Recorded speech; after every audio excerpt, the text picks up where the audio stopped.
आपण हे लक्षात ठेवू शकतो का की जर तुम्ही विचारपूर्वक समजून उमजून जागरूक प्रयत्न केले नाहीत तर डिफॉल्ट स्थिती तर बंधनाचीच आहे. हा अटळ नियम आहे. तुम्ही यात हे नाही म्हणू शकत की नाही मी नशीबवान आहे, मी तर लहानपणापासूनच मुक्त आहे, किंवा माझी परिस्थिती अशी होती की मला बंधन वगैरे मिळालं नाही. असं काहीही नाहीये. कोणीही अपवाद असू शकत नाही. फक्त यामुळे की तुम्हाला तुमच्या बेड्या जाणवत नाहीत किंवा तुम्हाला त्याची सवय झाली आहे याचा अर्थ असा नाही होत की बेड्या नाहीत. याचा अर्थ असा होतो की गुलामी इतकी खोलवर गेली आहे की बेड्यांना आपण आपल्या रोजच्या जीवनात सवयींमध्ये सामील करून घेतले आहे.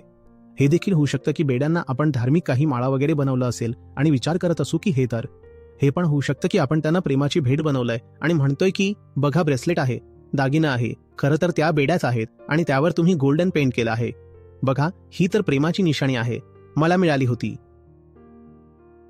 जसं प्रत्येक लहान मूल बंधक म्हणून जन्माला येतं आणि मग सोशल कंडिशनिंगद्वारे ते आणखी गुलाम बनत जातं, बंधनात अडकत जातं. ते सगळ्यांसोबत होतं. ते फक्त काही दुर्भागी लोकांसोबत नाही होत. हो, बेड्या सगळ्यांना मिळतील, पण ही काही अनिवार्यता नाहीये की बेड्या घालूनच राहायचंय.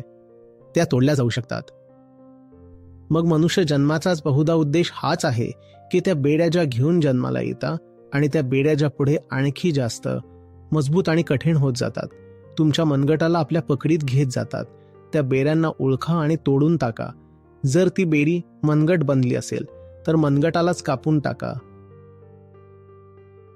मुक्ती आणखी काय आहे? जी काही किंमत द्यावी लागेल ती द्या. आणि जो स्वभाव नाहीये त्याला सहन करू नका. गुलामी प्रकृती असू शकते, पण मुक्ती स्वभाव आहे.